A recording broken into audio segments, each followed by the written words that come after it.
Hello guys, welcome back to my channel. आज हम लोग top 3 strongest logia devil fruit के ऊपर बात करने वाले हैं। इसके पहले वाली वीडियो में मैंने टॉप 3 स्ट्रॉन्गेस्ट पैरामीशिया डेविल फ्रूट के ऊपर बात किया था, तो अगर आपको वो वीडियो देखनी है तो इस वीडियो के डिस्क्रिप्शन में आपको उसका लिंक मिल जाएगा।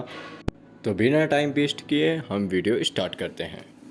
वन पीस यूनिवर्स में सबसे कूलेस्ट टाइप डेविल फ्रूट जो माना जाता है वो लोगिया टाइप डेविल फ्रूट है। अब सोचो, उससे अच्छी चीज़ क्या ही हो सकता है। जब तुम्हारे पूरी बॉडी को जिस टाइप की तुम पावर प्रोजेस करते हो उसी टाइप में तुम कन्वर्ट कर सकते हो। तुम्हारे बिना चाहे कोई बंदा तुम्हें छू भी नहीं सकता। किसी का भी कोई भी अटैक तुम्हारे ऊपर वर्क ही नहीं करेगा। तो आज हम लोग कुछ ऐसे ही top 3 devil fruit logia type की बात करने वाले हैं जिन्हें हराना बहुत ज़्यादा मुश्किल है, और उन्हें कोई अनदर लोगिया टाइप हराना तो दूर की बात है, छू भी नहीं सकता। जो टॉप 3 में आता है उसका नाम है ग्लिंट ग्लिंट फ्रूट। नहीं समझे? इसे जापानीज़ में पिका पिका नोमी भी कहते हैं, जो प्रेजेंट टाइम में किजारू की पावर्स हैं। ये डेविल फ्रूट आपको लाइट की पावर देती है।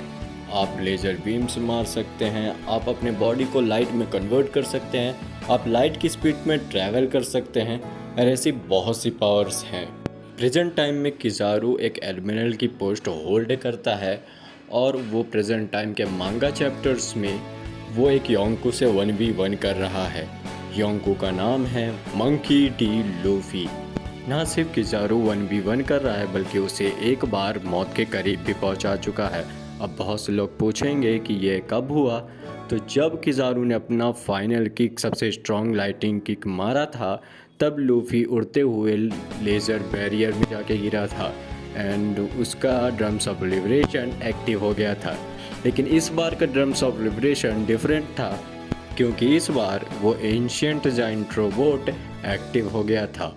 और लूफी भी जब लेज़र से बाहर निकला तो उसने भी यही कहा कि मुझे ऐसा लगा जैसे मैं मर ही गया था। यानी इस बार जब उसका ड्रम्स ऑफ लिबरेशन एक्टिव हुआ था तब उसने किया नहीं था बल्कि वो अपने आप हो गया था। सेम उसी तरह जब उसका गियर 5 अवेकनिंग हुआ था वानो में। लूफी के गियर 5 में होने के बावजूद भी लूफी किजारू को हरा नहीं पाया है, बल्कि इस वक्त लूफी की heart beat drums of liberation से हट गई है, जिसके कारण गियर 5 के साइड इफ़ेक्ट लूफी को होना चालू हो गए हैं। लूफी कुछ टाइम के लिए अनकॉन्शियसनेस में चला गया है और किजारू को कुछ खास फर्क भी नहीं पड़ा है। आप किजारू की पावर का अंदाज़ा इसी बात से लगा लीजिए कि जब किजारू एग हेड के बाहर था तभी से लूफी को उसकी पावर फील होने लगे थे। लूफी ने खुद कहा था कि कोई बहुत ज़्यादा स्ट्रॉन्ग आ रहा है, और किजारू ने आते ही उस जायंट को जो एग हेड से भाग रहा था लूफी के शिप को लेके, उसे एक ही किक में आधे से फाड़ दिया, और फिर वही किक लूफी को लगी जिससे वो जाके लेज़र बैरियर में गिर गया। तो आपको ग्लिंट ग्लिंट फ्रूट की पावर का अंदाज़ा तो लग ही गया होगा कि प्रेजेंट टाइम में उसे मॉडल निका भी नहीं हरा पा रहा है। तो चलिए अब second strongest logia devil fruit के बारे में बात करते हैं। सेकंड स्ट्रॉन्गेस्ट डेविल फ्रूट का नाम है मागो मागो Nomi, means magma magma fruit, जो प्रेजेंट टाइम में आका इनू के पास है। ये डेविल फ्रूट आपको मैग्मा की पावर्स देता है, और आका इनू को कौन नहीं जानता होगा। मुझे लगता है कि आधे से ज़्यादा वन पीस फैंस आका इनू से नफरत करते हैं। खुद ओडा सन्से ने अब एक शो में ये बात कहा है कि आका इनू की पावर्स काफ़ी यूनिक और डेंजरस पावर है, क्योंकि किसी भी टाइप की हाँ की आका इनू के मैग्मा से ज़्यादा देर के लिए खुद को प्रोटेक्ट नहीं कर सकती। आका इनू के पास क्लोज रेंज और लॉन्ग रेंज दोनों टाइप के अटैक्स हैं, यानी कि अगर एनिमी लॉन्ग रेंज से अटैक करता है तो वो उससे लड़ सकता है, और अगर आका इनू का एक भी अटैक उसके टारगेट को लग गया तो ये तो बताने की भी ज़रूरत नहीं है कि भाई उसका क्या हालत होगा।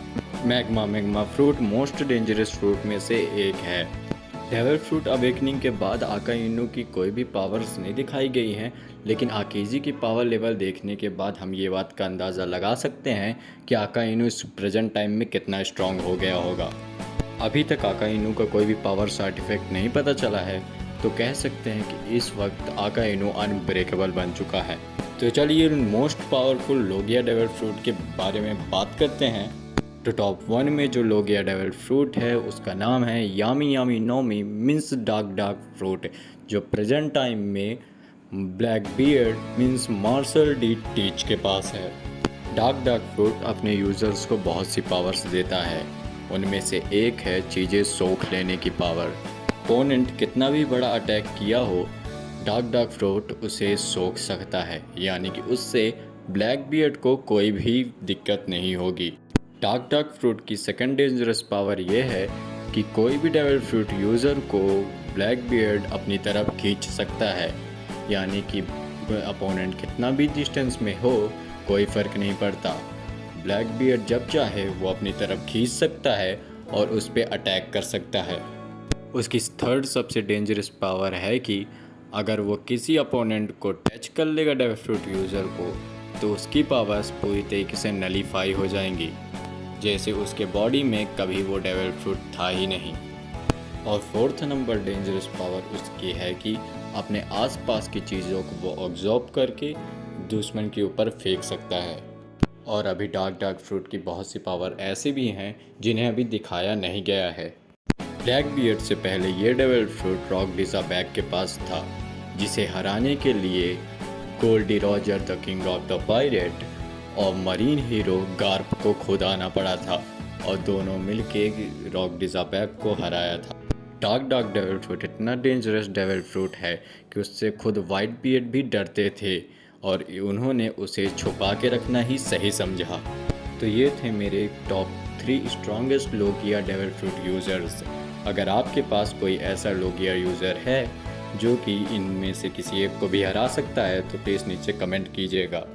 आने वाली वीडियो टॉप स्ट्रॉन्गेस्ट ज़ुआन डेविल फ्रूट के ऊपर होने वाली है, तो अगर आप देखना चाहते हो तो वीडियो को लाइक करें, सब्सक्राइब करें और बेल आइकन ज़रूर प्रेस कर दीजिएगा, ताकि मेरे वीडियो के आने की नोटिफिकेशन आपको सबसे पहले मिल सके।